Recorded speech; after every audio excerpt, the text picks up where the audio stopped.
Hi, everyone, and welcome to the first episode of the Collab podcast.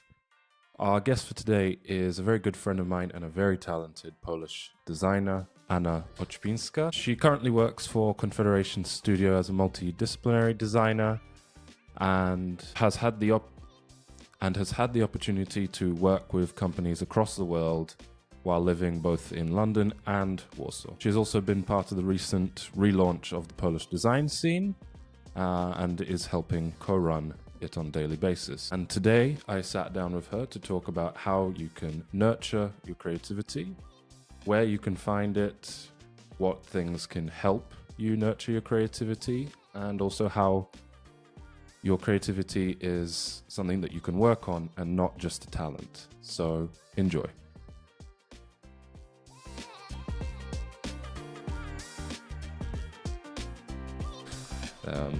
Okay, so to get started off, there's a question I'll be asking every podcast guest moving forward.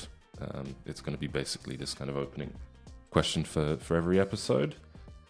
It's mostly because I'm a music freak and freak audiophile, and I like to know what people listen to. So to get us rolling, is there a music artist that for you is very underrated or that has a special, let's say, meaning for you? Okay, so that's a difficult one. I think there's a lot of artists that are underrated, but I think recently I've been listening quite a lot to Laura Marling. If you've heard of her, she's an English singer. Her music is, some of her old albums are a little bit not my style, but some of her latest albums are really good in terms of like a very peaceful, and I like the simplicity of the lyrics, and I think she's not this well known because of her nature, which is very peaceful, but I love the visual side of things as well. So yeah, Laura Marling for everyone to check out. So now would you call her more of like a jazz artist or alternative? I think it's just it's more alternative. She does play a lot of guitar, but there isn't like a lot of effects, so it's quite like a natural sound. She even, like in her latest album, she's got like background noises of her daughter in the background. She was recording it in her own house. So yeah, it's just, I like the simplicity and the sort of pure sound of it, but I don't know what kind of music it really is. I would just say it's very peaceful. That's yeah. No, she's great. I didn't listen to her a lot in the past. I didn't really like her music, or maybe I wasn't ready for anything as peaceful as Laura Marling. But I think now I got to the stage where I just need a little bit more harmony. Especially, it's good for creating as well, because it's not like distracting you in the background. I think, as far as I love like old rock and roll, it just doesn't let me concentrate and get in the flow of creating. So she's a good companion for creativity. Yeah, our topic for today has been slightly leaked through your. I just made a small hint. But before we get on to, let's say, today's topic, for those of our audience who don't know you, could you tell us a bit about your path in your career, as well as kind of how you got to where you are now? Right, I'll try to do it in a nutshell, because I don't think it's massively interesting. But I would say I'm a very multidisciplinary designer. I currently work in a branding studio called Confederation Studio in London, and I would say I'm specializing in branding. But aside from that, I absolutely love motion graphics, and I do it when I've got time, which isn't always easy. But whenever I've got time, I love to experiment with motion, and I always try and think through motion as well. I do a bit of web design on a daily basis, especially for all the branding projects. And in the past, before I joined the branding agency, I worked in loads of different places. I started as a UX designer, which was incredibly boring for me, but it was a good lesson to be learned that this is something that I don't really want to do in my life. But I actually did it for like 2 years or something as a student. And then I went on to being an in-house designer for a gaming and racing organization. And then I worked a little bit in advertising as well. So it was pretty much trying every single discipline of design just to find out that branding is the only one where I feel I'm very passionate about. So yes, that's about my weird experience. And where did you, let's say, learn design, or where was how was your path into becoming this kind of multidisciplinary designer? Do you know what? I always thought I'm not really good at technical stuff, and I was always really scared and hesitant of learning, Photoshop and all the other programs. And I tried even, I think, when I was in high school, but it was never my thing. And I always loved craft and I always loved painting. And I thought I'm gonna become an illustrator. But surprisingly, I didn't get to an illustration course, and I got to something called art direction, which didn't really make much sense to me at that time.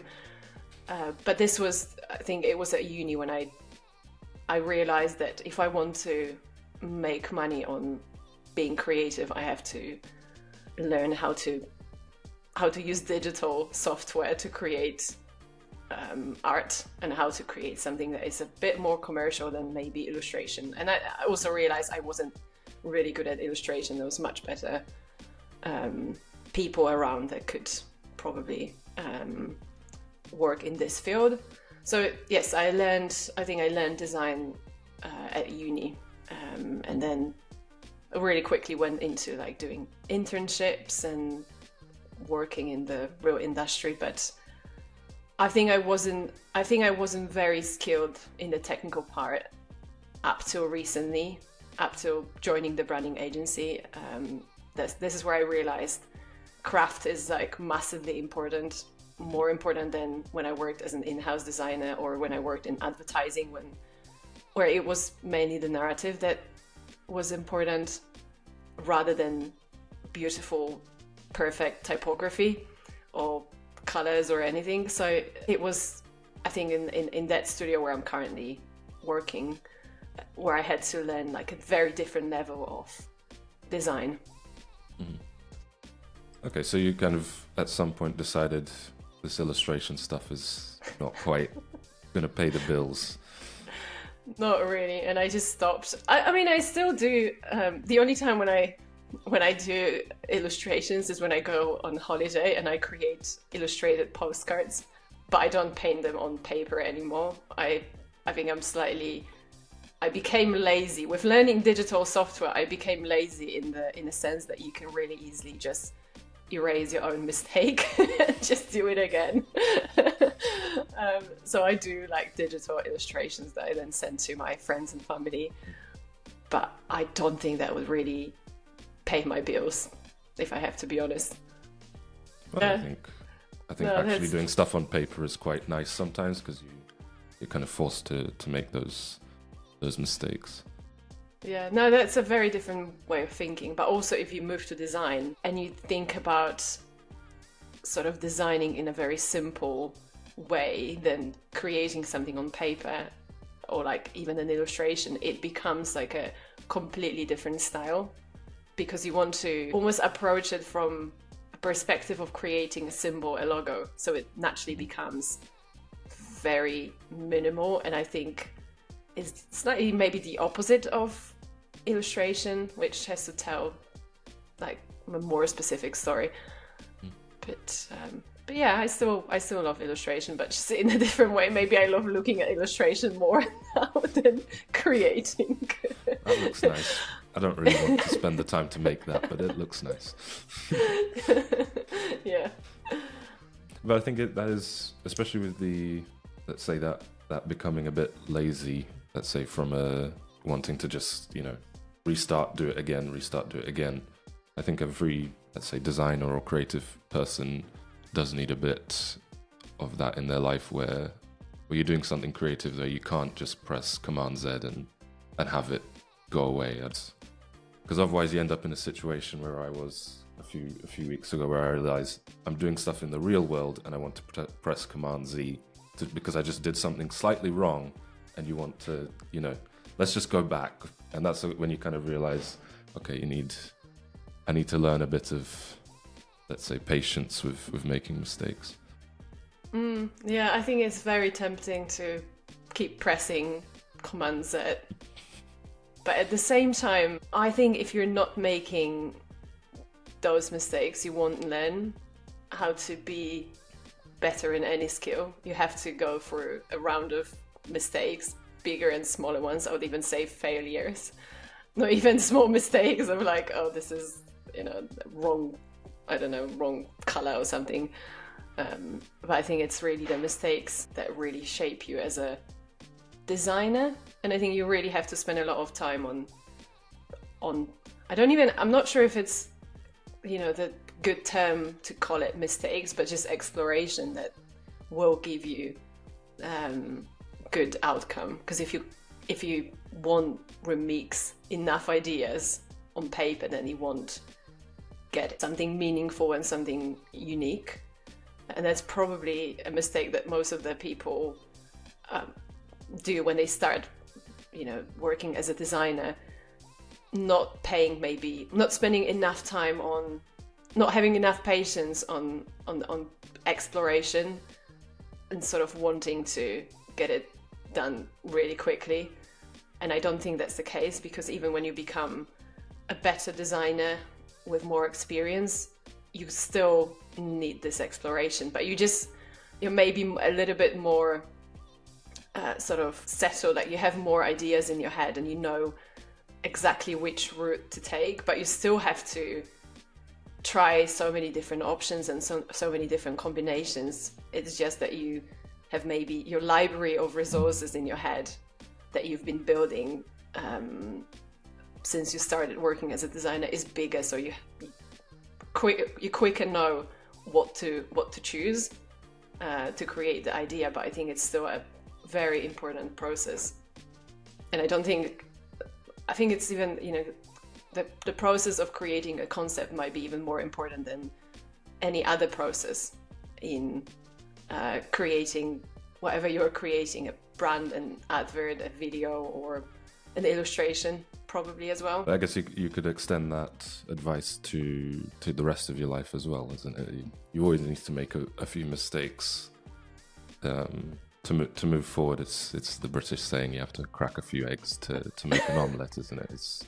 You can't keep all your eggs uncracked if you want to make an omelette. So yeah, but also challenging yourself, pushing for more instead of going a safe route is what will shape you as a designer. I think it's the challenge, it's the maybe even some sort of suffering that you have in that. I mean, I want to call it a suffering, because if you look at all the creatives and you start comparing yourself to them and you want to be as good as them, so your ambition is that kind of suffering, going quite personal and maybe having some feedback that it's not good enough. This is the sort of suffering that you decide to go through to become a better designer, but it's also the hardship that creates the desire to become much better in your skill. So I think mistakes are very important, and I think with time you just start understanding that this is what will make you much better. Maybe at the beginning you think you don't want to make any mistakes, but it's the mistakes that take you to a different level, take you from like a good designer to a very good designer. So yeah, that's what I'm thinking. And just in case anybody's listening, design is not just suffering. Okay. No, I love my job. I love my job. I love my job. It's just a little bit of suffering here and there. So to kind of get on to the topic that I want to talk with you about today. I think anybody who knows you knows that you have a lot of passions, hobbies, side projects. Your Instagram feed is just basically a constant, let's say, smorgasbord of different little passion projects and hobbies that you do. And I also think hobbies in general are a topic that has slowly become more and more, let's say, relevant in the creative space, as well as just generally in like the world zeitgeist, talking about how hobbies and like passion projects are more important part of daily life, and also maintaining a good work-life balance and so on and so forth. And what I'd like to ask you is if you could shine a light on what you enjoy doing outside of work, and also kind of when did you first realize that your hobbies and kind of passion projects were directly, let's say, impacting the quality of your work? Right. Let me think how to phrase it in a good way. I think I was always like passionate about loads of things, but when I started becoming a designer, before I was a designer, I was thinking that I need to put all my energy into design to become a better designer, or to just become a designer. So I sort of pushed away all of my other hobbies, all of my other passions, and I focused just on design.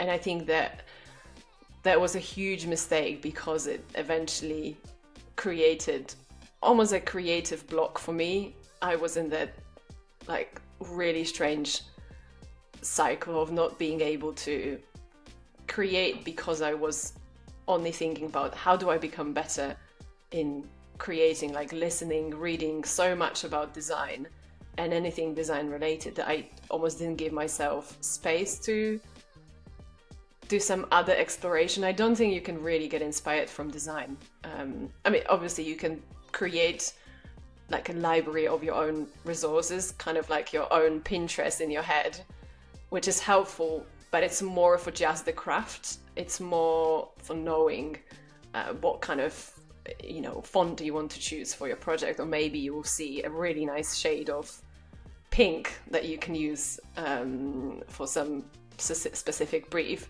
but it's not gonna teach you how to create great concepts and create something that is emotive. And I think this is where other places will come with the right inspiration, the right guidance, because if you're working with clients, and whatever you do, it doesn't matter what kind of designer you are, you will be working with briefs that are probably not, I mean, they are to do design, but they are not design related. So you'll most likely be working with disciplines, subjects that you have no idea about. And this is where you'll have to get all the inspiration from. So that's why I think you have to be open and curious about some other things. And I was probably doing it for a very long time.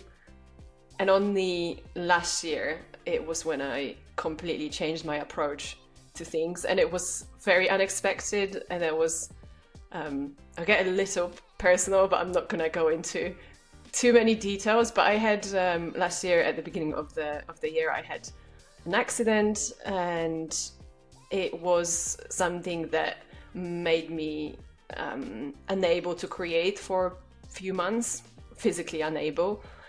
And it was difficult in the sense that my brain wasn't functioning like it should.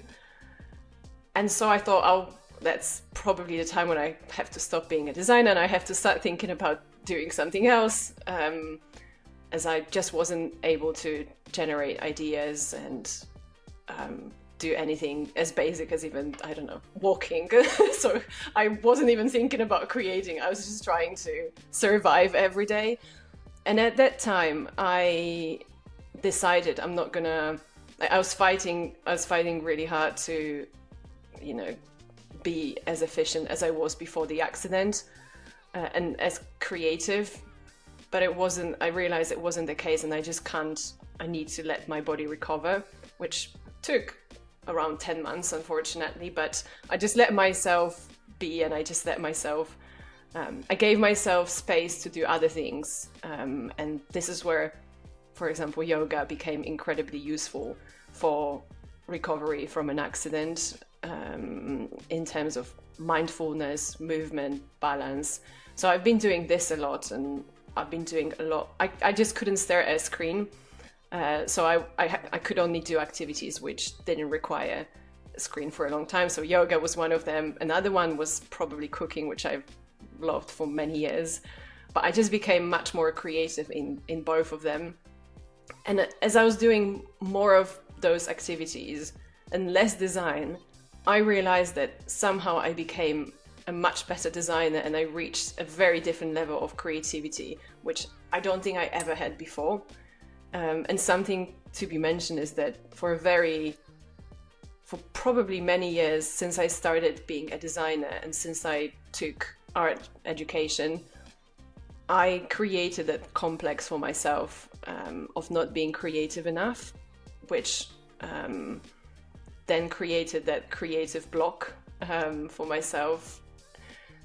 And it was something that I just didn't really know how to even like fight with or what to do about. And I became incredibly obsessed about how do I become more creative. And I was studying a lot of different things around creativity, like critical thinking, or even how human brain works, just to understand the processes behind creativity, to become more to just train that skill or that ability. And so when I had the accident, I was unable to create, and every day was pretty much a survival. And I didn't think about, oh, I want to be more creative. I was thinking, I just want to survive that day, because I kept on working. It's not like I took a few months off.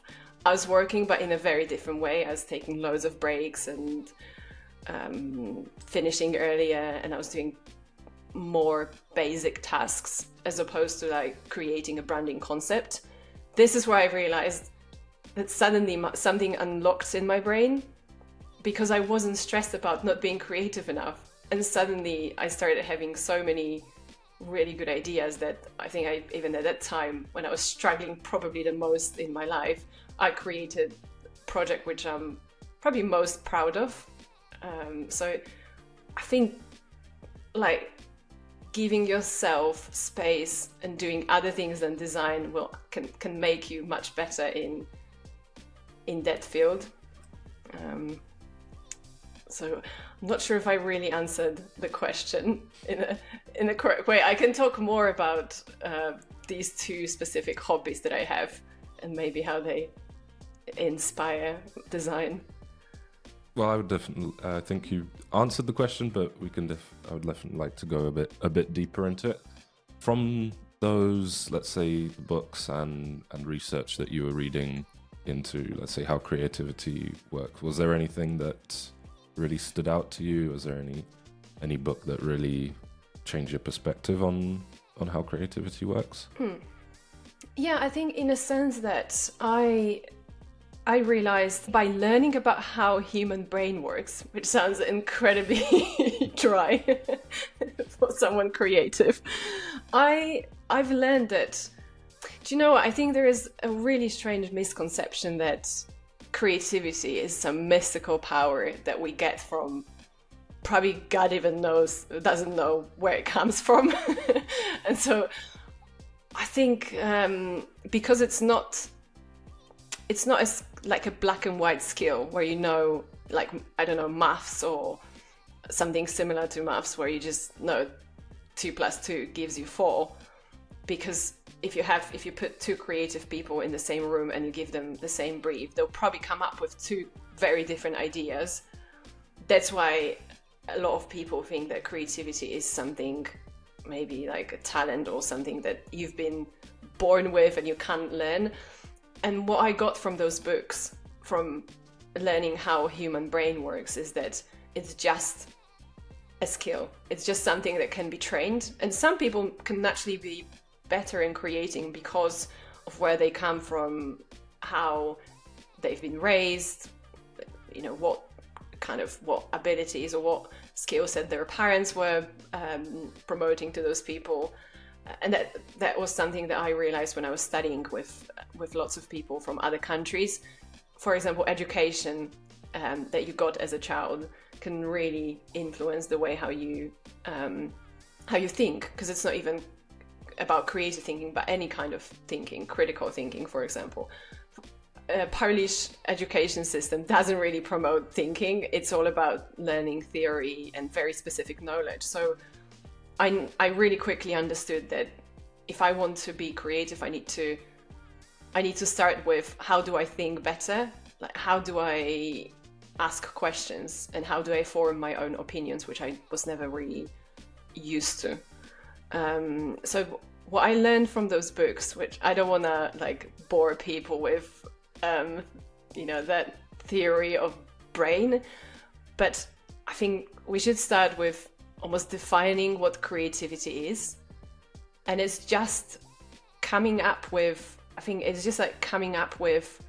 new ideas, or like almost, it's a way how you interact with the world, with the physical world, but also with your inner world, with emotions, with what you see, what you read, what you listen to, and how you then use those ideas to come up with something new, something meaningful, insightful, that is almost problem solving.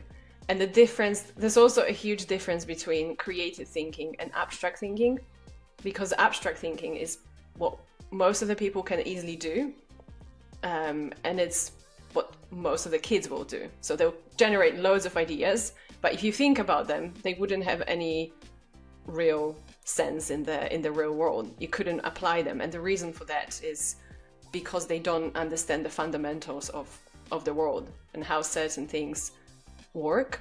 So in creative thinking, what we do is we take loads of crazy ideas that we've been coming up with, and then we refine them. We put some constraints to answer a problem.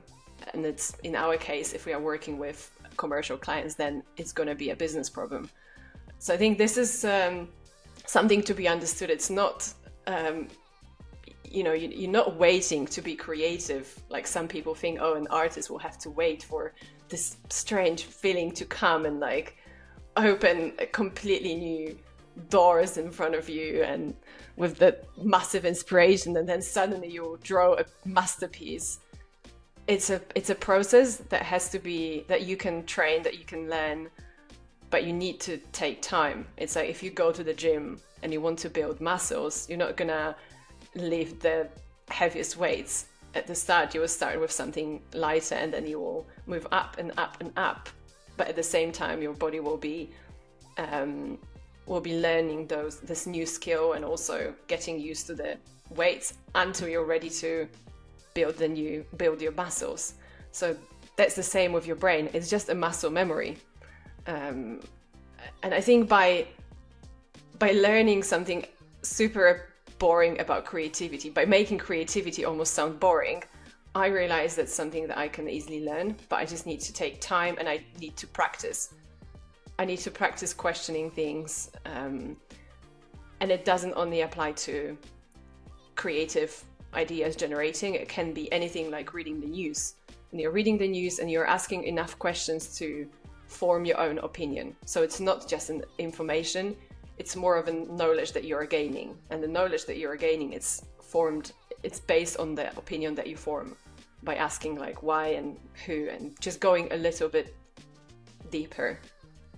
So I think that's the main takeaway from these books, that just made me feel a bit more comfortable about the idea that maybe someone is more creative because they practice more. And if I practice, I'll become more creative. And I think with time it worked, but I didn't have patience at the beginning. And I thought, maybe in 2 weeks, I'm going to read about, creativity. I'm going to practice every day. And after 2 weeks, I'm just going to be like a brilliant creative. But with time, I realized it's something that takes much more time and practice and experience, and working with other people, working with other creatives as well, that will give you that ability to do it on your own. And probably also like some sort of emotional maturity as well, and being a bit more aware of how your brain and emotions function. I think that's probably more than enough about the theory of creativity and what I learned from those books. And do you think, because you mentioned how, let's say, creativity is taking all of these abstract ideas and using them to try and solve a problem, do you think creativity always needs, let's say, in some form, a constraint on it for it to be proper creativity? Or can you have unconstrained creativity? I think it depends. Also, there are a few different types of creativity. I would say it depends what you're working on. If you're working on a specific business brief and you're trying to solve a problem, then you already have a lot of constraints, which is probably the brand strategy, or tone of voice, or audience, what kind of audience you're talking to. These are your constraints, which will probably make it even easier for you to come up with the right solution. If you don't have any constraints, then I think that would work better for something that, I don't know, you're trying to paint and then frame on the wall, but maybe not solve a business problem. I think it's really difficult to just come up with something when you don't have a brief. Even if you're working on a personal brand, you need to think about, like, who are you talking to? This is one of your constraints. Or what kind of emotions do you want to evoke? It's another constraint. So I'm not sure that would be really possible unless you are, like I said, creating, I don't know, a postcard from holiday. But even then, what do you think? You could say that there's still a constraint in that you have a certain medium that you're portraying your creativity through, whether that's a postcard. Even a wall still has constraints. A wall is not, let's say, infinite. So even if, let's say, you're an artist, if you're painting on a canvas, in some way you're still constrained. That creativity can't be 100%, let's say, abstract, because then it wouldn't fit into the laws of physics that we have to live through on Earth. Yeah. Also, I think if you're trying to tell any story, you need to have those constraints. As I can't imagine just having like a blank canvas and coming up with anything, because where do you start? Like, what's the idea? What you're trying to tell? I don't think there is a point in just creating something visually appealing. I mean, you can paint something abstract, but then this won't really have any meaning other than, oh, that's a nice combination of colors. But I think if you want to go deeper and create a story, create something emotive, this is where you have to use some sort of constraints. You have to constrain yourself at some point, basically. Yeah.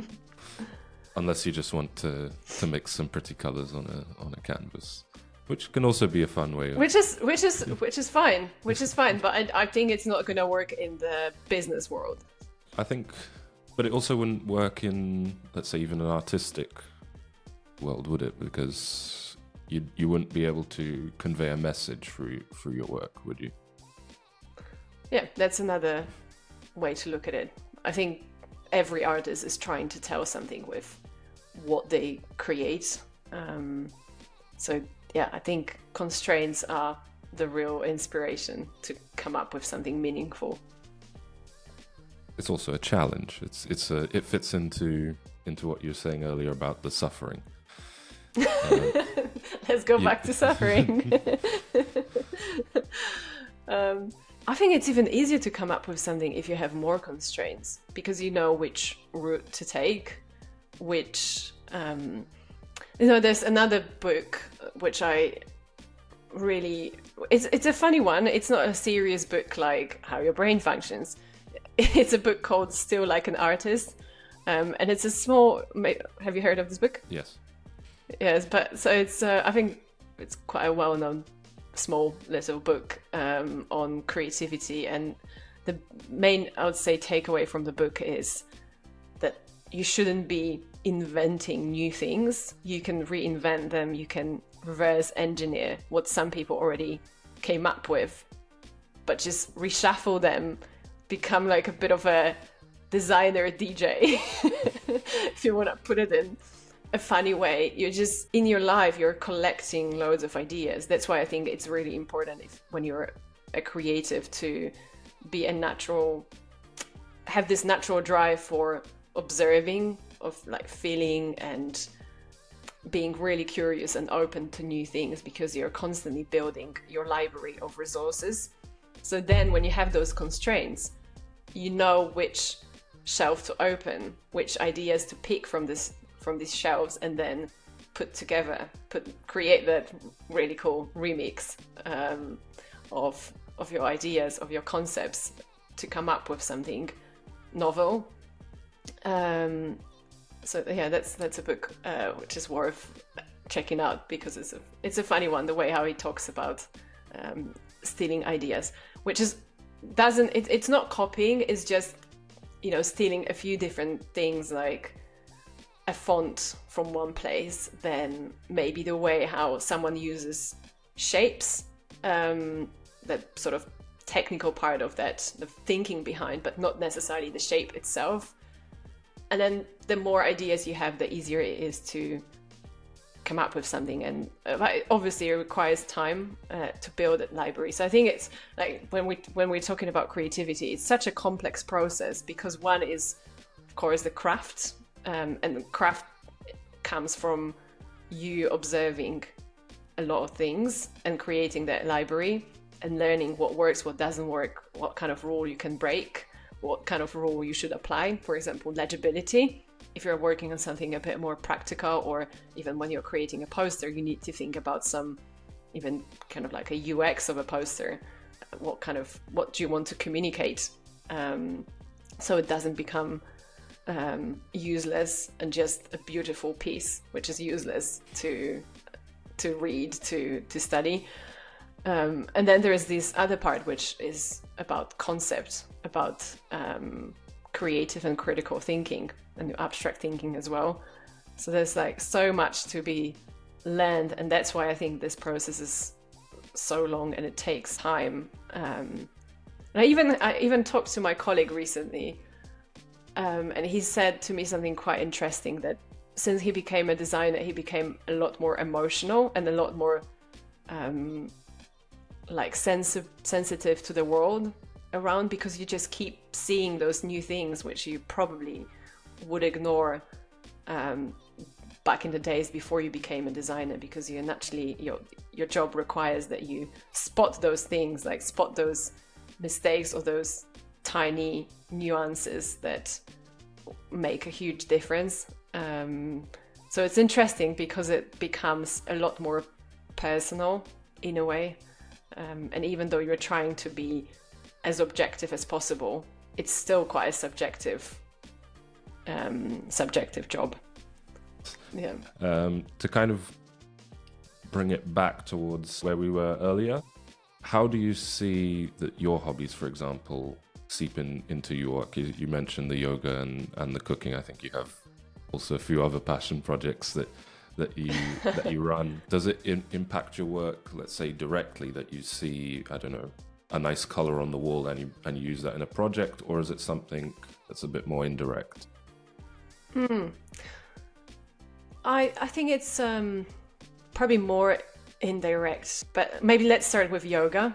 So I have a few different passions, but I think cooking and yoga are the main ones which I always try and connect to design, or like get some inspiration from design. I think with yoga, we talked about it before, it really helps me a lot with my motion skill set. And as weird as it sounds, I realized that the more animation is, or like motion graphics is basically taking an object and moving it.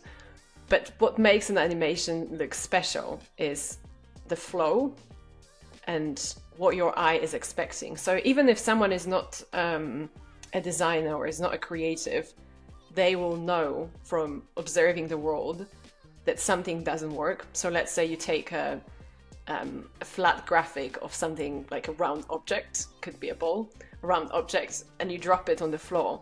Your eye will naturally expect that it's going to bounce up and then bounce down. So if you take a ball and you ignore this movement, you just drop it on the floor and you show it to someone who is not creative, even if they won't be able to articulate what is wrong with this animation, they'll be like, oh, there is something missing. So I think when I started practicing yoga and become a lot more aware of the movement and the flow in yoga, so if people don't really know how yoga works, it's just very smoothly moving from one position to another. It's almost like dancing, but in a more exercise type of way. But every position is connected with the other one. So if you wanted to become incredibly skilled in yoga, you could easily create like a simple choreography of joint movements. And so when I became a lot more aware of it and a lot more aware of my body and how to move from one position to another, this is where I started thinking about that idea of flow and how important it is in motion graphics and how you move this one object, whether it's a simple movement like scaling up or down or changing the position of the things or rotation.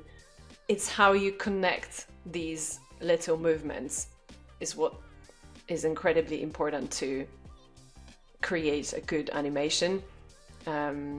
So that flow, or thinking about that flow, is what made me maybe a bit more aware of, somehow observe the flow much better than ever before. I think before I was thinking, oh, I'm gonna use like those crazy effects to make this animation stand out a lot more. Whereas then I was like, I'm just gonna use simple effects, but work much harder on the flow. So that's yoga. And then with cooking, that's a very different case. And I also learn a lot from design for cooking. But let's not talk about cooking today too much. It's all about design. I think when we start cooking, we usually think that the more ingredients, the more spices we use, the more interesting the dish will be. And I think with time, I realized that I'm actually going to be a lot more creative by putting more constraints on myself, and let's say saying I want to use only 3 ingredients and no spices. But instead of focusing just on the ingredients, I was going a lot deeper in understanding the processes in cooking, such as, let's say you take a carrot and you can have a raw carrot, which is quite crunchy. It hasn't got much flavor, but then you take the carrot and you roast it or you caramelize it, and suddenly it evaporates all the water, the flavor becomes concentrated, and the carrot is incredibly sweet. So thinking about those processes made me think about design in a very different way. Like, how do I use less ingredients, but maybe focus a lot more on the processes that happen, on the idea, and on working on the detail. And something that my boss constantly says, and it's stuck in my head. The devil is in the detail. And I think it was a slightly annoying saying to me at the beginning, because I didn't really know why is he constantly repeating that phrase. But I think now with time I understand it's really the real craft is in the detail. And if you have less ingredients, less effects, less colors, you work with one color with one but really good font, this is what's creating an emotive design. Similarly, speaking about cooking, if you decide to use carrot and cook it in 3 different ways and then combine them all together, and obviously you can have some other ingredients, but they are more sort of secondary, then someone will eat your carrot and they'll think, oh, I can feel the carrot, and that's something that I can easily memorize and think how amazing it is. Whereas if you have carrot and potatoes and then avocado and something else, then it's nothing special. Then you can't tell, oh, that was an amazing meal that I had the other day, and that was, oh, carrot and potatoes, and you don't really know what the personality of that dish is. Whereas if you have less, it's much easier for people to recognize, to remember what you've done. Someone can say, oh, that red brand for example, or something else, or that, I don't know, maybe people wouldn't necessarily say the font, but they'll probably say, oh, really nice illustration style, something that they can memorize much easier. So yeah, I think there's a lot of similar processes that you can apply to different passions, and I think, yeah, these two are probably my main source of inspiration. So it doesn't mean that if I leave my laptop or if I leave my pen and paper, I stop designing or I stop being creative. It's just I'm moving to different type of creativity. But it's like constantly still creating and generating ideas. And I think that's why it's quite important to source your inspiration in other places than just design. It's giving yourself a bit of time to basically step away from a problem, but also not just, let's say, switch off your brain. Though sometimes that is needed. You just need to step away from the computer and watch some stupid movie or something like that and recover and so on. But you also need that time to let's say explore those different creative endeavors. I also think what you said about always simplifying the amount of choices that you have can really help with creativity. It's kind of also like when you go to a buffet and you have so many, to continue, let's say, the cooking analogy, if you have so many choices, you kind of end up putting a bit of everything onto your plate, and you never have time to just taste one thing and really enjoy that one dish. You end up kind of just loading your plate with lots of things, and by the end you're kind of, well, I don't really remember what it tasted like, and I just kind of feel bloated. That's that. While if you go to a nice restaurant and they give you food that's simple but very good, you end up leaving kind of like, wow, that was really nice. I was able to enjoy the food and so on and so forth. I think that's probably leads into why, especially if you go to like Michelin star chefs and so on, they bring out these plates with tiny little pieces of food. It's not because they want to be cheap, it's because they want you to really enjoy that little, let's say, little piece of work that they did. Yeah, and also the flavor in those tiny things will be a lot more concentrated, but in a way that you can say, oh, this was like, I don't know, very sweet and sour in the same way, and maybe I felt like this amazing parsnip or something. But if you have too many things on your plate, you won't be able to say what you just tasted. So I think that's the same rule applies to design. I think that's, speaking of mistakes, that's probably one of the most common mistakes of young designers. You're trying to merge maybe too many ingredients on your plate. You're trying like, oh, maybe that crazy typography and these colors, and then I'm going to do illustration, then maybe I'm going to apply some photography treatment, blah, blah, blah. And then you end up with this thing which you can't really say what it is that stands out. It's just too much happening, and you're not really conveying any real message, and someone won't be able to memorize what you've just done. And the reason for doing that, there's also there is a simple reason for doing that. You're not skilled enough, so you're almost trying to hide your lack of knowledge by doing a lot. But I think with time, when you become a lot more aware of those individual ingredients, you just put so much energy into, let's say, 3 things, that you know how to come up with something incredibly strong with just 3 main ingredients. And you can't have all the elements shouting at the same time. You can have one, and then the rest is more secondary. So this is what's creating a more memorized emotive experience. And it also it takes time to learn that skill of being like, hey, I only need those 3 things in my design. I think as young designers, you can easily get pulled into seeing those very simple designs from like very experienced agencies and studios, and kind of almost be like, it can't be that simple. It can't be that easy to do that. Yeah, but this can only be done with a lot of exploration, a lot of time put into exploration and doing loads of mistakes until you know that fine line of balancing those ingredients and balancing what rules you can break, and what has to be practical, what can be a bit more crazy. How do you apply all of those ingredients? Because, you know, I'm speaking from my perspective of creating brands.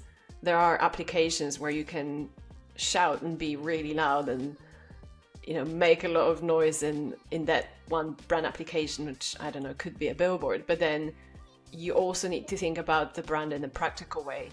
Someone needs to create a simple brochure that is purely informative, and you still want to have the essence of the brand, but then all the noisy elements, you sort of narrow them down and you just make them a lot quieter. You still remember, you still feel emotive with that brand and with your choice of elements, but have to remember about the practical side of things. And this is where this is sort of the definition of a good brand. If it works and if it's emotive in both instances, in the one where you can do a bit of a show off, but also in the ones which are more practical. Even the website, it has to be legible, which has to be useful. That's probably a really good example to test the brand in a very different environment and also using all the elements at the same time. Yeah. Okay. So kind of moving on with this topic, do you think, and you've kind of answered this question, but maybe I'll ask it more directly. Do you think it's important as, let's say, a designer or even just somebody who works in more, let's say, creative endeavors to purposely set aside time during your work day or on the weekends or however you want to do it to do those hobbies? And also, do you think there needs to be always time for being bored, in the sense that you plan time to just be by yourself, not doing anything, not having any, let's say, plans, to just let the brain mull over what it's been doing? Yeah, no, I definitely agree that you should be setting some time off for doing hobbies and for seeing people. Because also, speaking of the science behind things, it's, if you're upset, if you're, I don't know, depressed or something, you can't really create. Your brain is sort of shut in that way. And I think you need dopamine, you need joy and a bit of fun to be able to come up with some slightly more fun ideas.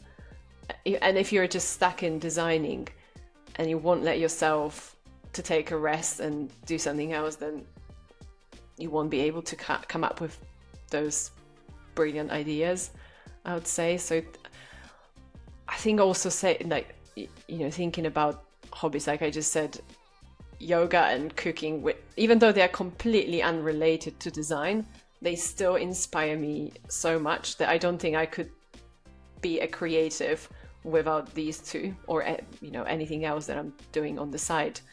And I regret that when I was a bit younger, I wasn't paying enough time to all my passions, and I was just focused on design, because I think I would get to this level of creativity much faster if I spent time doing other things, or even being more fun, because I spent so much time on being hard on myself and ambitious and trying to learn design that I probably didn't have enough, chilled energy and enough fun in life to be able to create. And when you think about loads of artists and maybe musicians and stuff, probably most of the really good songs that will come to them in the least expected moments, when they are, I don't know, maybe hungover, or I'm not saying that alcohol is the way to be creative, because it's something that I also realize with time, that if you have a really good solid routine, you're probably more efficient in the way how you create. But yeah, what I'm trying to say is that in the least expected moments, this is where loads of ideas will come to you. So I think passions is having passions and having hobbies, and even doesn't have to be a passion, just a different activity is what can give you a very different look at the problem, at your design or whatever you're doing. You never know where you're going to get your inspiration from. You might just go for a walk and see a really nice shade of blue on the sky. Just as simple as that, or something else. Or maybe you see a horrible design and you think, oh, this is so horrible that I wish I could change it, and you already have an idea in your head, like what you could do with that poster or something. Yeah, and I think because what you just said also kind of fits into what we weren't saying that creativity was, that it's not this kind of mystic thing that just kind of comes to you, but in some way creativity is that. You kind of have to look at creativity in the way that you have to create the environment for that to flourish, for you to be able to go on a walk and see a nice shade of blue and be inspired by that. It's not just something that you can kind of force yourself to go on a walk and force yourself to find a particular shade of blue to be inspired by. Yeah, because that's what I was talking about, I think, at the beginning, that whenever you're working with clients, that's not design tasks. It's not just a task, design a beautiful poster. It's usually some strange companies that will come to you and you have no idea what they are talking about, what the product is about. Especially those like complex, maybe more like SaaS type of businesses. And you're still trying to be creative with what you offer to them. You don't want to, the reason why they come to you is probably because the product is so dry that they need the help to make it more emotive, to speak to people rather than to robots. So that's why I think being like open to anything can help you a lot. And also, like I said, I read a lot of books about design, but I stopped reading them on purpose and I started reading books that are sort of talk about so many different other subjects, like traveling, or I really recommend an author called Bill Bryson. Maybe you've heard of him because he's American, but he's been in England for many years. He's an interesting one because he gets inspired by anything. And now I started reading a book where he just goes from one room to another room and questions everything. Like questions, why do we have salt and pepper on the table? Why that combination? Why not turmeric and pepper? And what I love about him is that he's questioning everything. And I think we as designers have to have like the natural ability to question things, to go deeper, and then find the meaningful purpose and meaningful idea for solving that problem.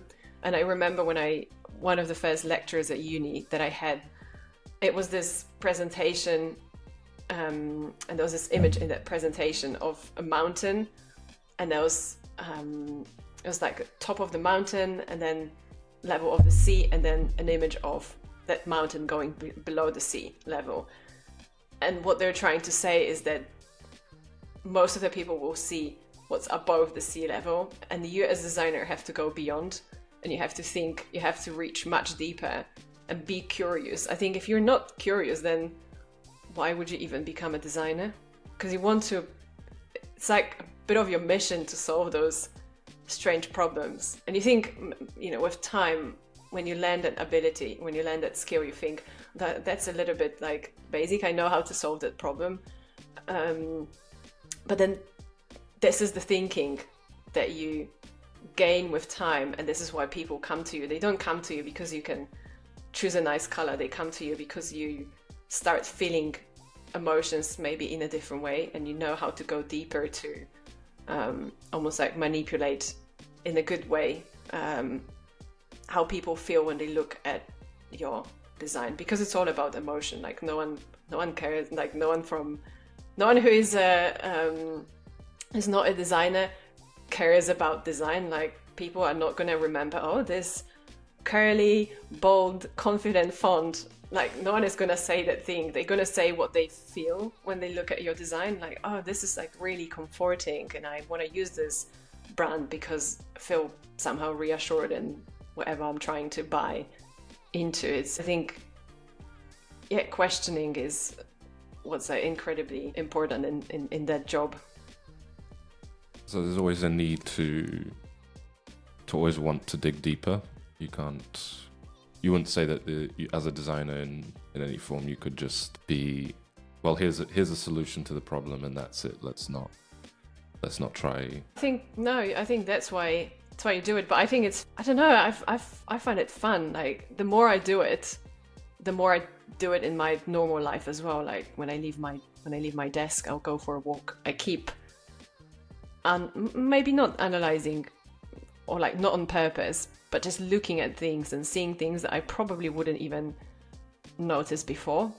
I realize that I look up a lot more than I ever did before. Like I start seeing what's around me rather than being ignorant, and there's so much like beauty, and I don't know, I just feel like I literally became a lot more emotional with the way how I see the world, and just constantly dig deeper.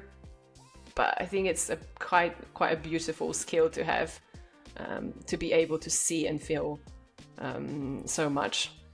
So yeah, I think curiosity is even maybe more important than like ambition or craft or anything. You just want to know, and I think it's a fun part of this world, of this work, because when the client comes to you with a new brief, and you have no idea what you're reading about, this is where it becomes interesting. Like, oh, I'm just going to learn about something that I would never think about, completely new problem or completely new business. So I think, yeah, it's quite a good skill to have.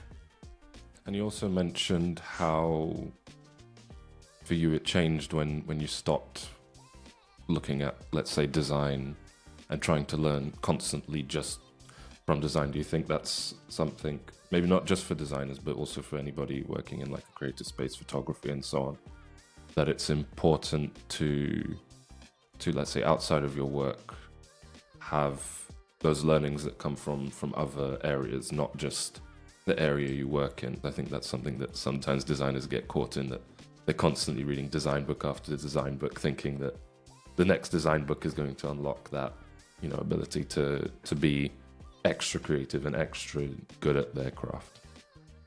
I think you have to find a balance. Obviously, I'm not saying stop reading about design, but I just see like there is so much. I see a tendency, especially in the community of designers, because we can't say that the reason why we choose our job is because, I don't know, it's well paid or something like that. We choose this job because we are really passionate about the idea of making the world around us more visually appealing and more meaningful and more emotive. So we are sort of stuck in that community of incredibly passionate people, and it's very difficult to not to talk about it, not to read the books about another something to do with creativity, learning creativity, or how do you learn another skill, or even thinking about all the new tools that are coming, or AI. You just want to be like up to date with everything that is happening because it's just interesting. But I don't know, I think with time I'm trying to be less involved in all of those things, saying that I'm just started working with a new community of Polish design scene. But I'm trying to be less, I'm trying to spend less of my personal time doing design things. I stick to the routine of working.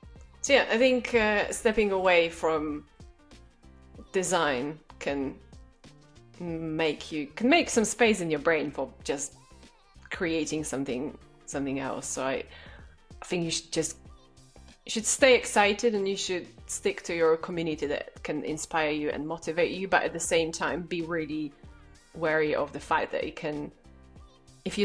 it's quite easy to start comparing yourself to other people as well. So if you're constantly in that cycle of like design, like new book about design, and there's another new skill that you can learn and you're never good enough, and then there's other designers which are really good and they probably read all of those books 10 years before you and they're much more skilled, and what am I even doing here? I think that's something to be wary about, and be able to switch off even for those reasons. Like, you don't want to be constantly thinking, how do I become better? Because you can only become better if you practice.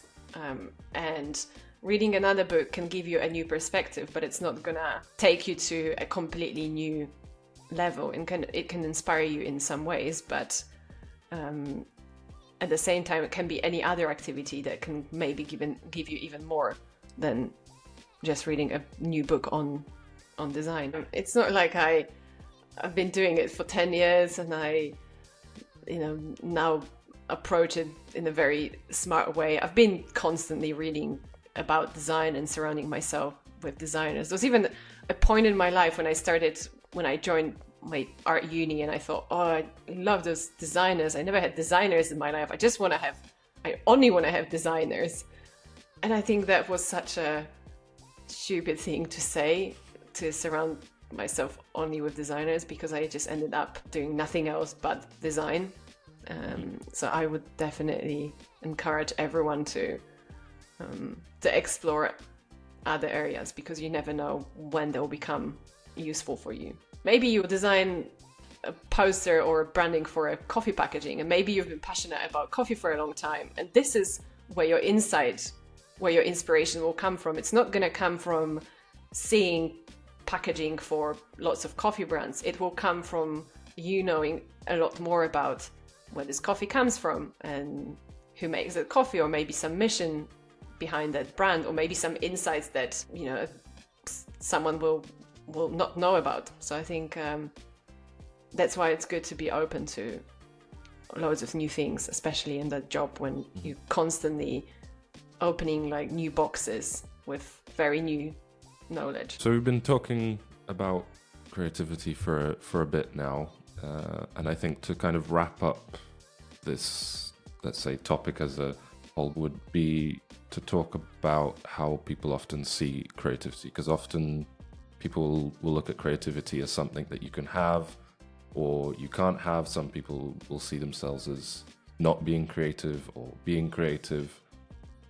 Personally, I like to think of it more as let's say, a spectrum of creativity. It's dependent on a lot of things.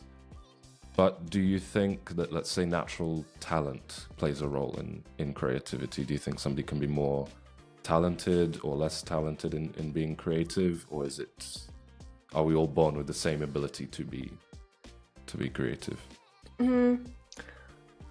I think about it a lot, and I'm not really sure that something like talent exists. I think maybe the older I am, the more I think that, if so, talent maybe applies to something very different in your life. I'm just thinking about the creativity that I'm currently using as a business tool, and that's why I talk about it in such a boring way, that it's training, it's a muscle memory, it's something that you can teach your brain.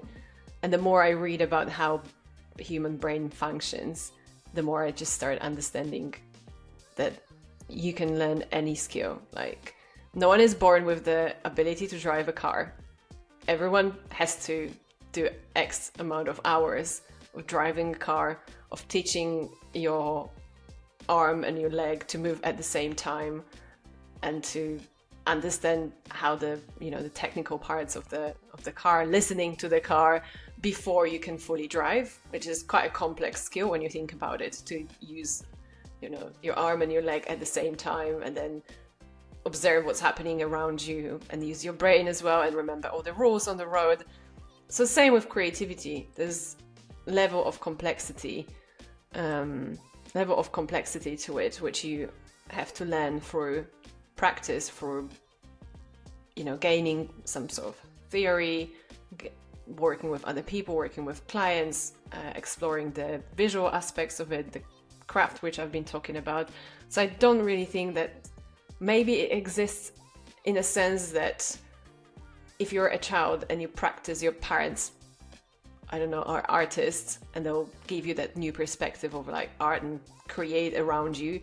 This is where you'll become maybe more aware of what you can do with the visual world.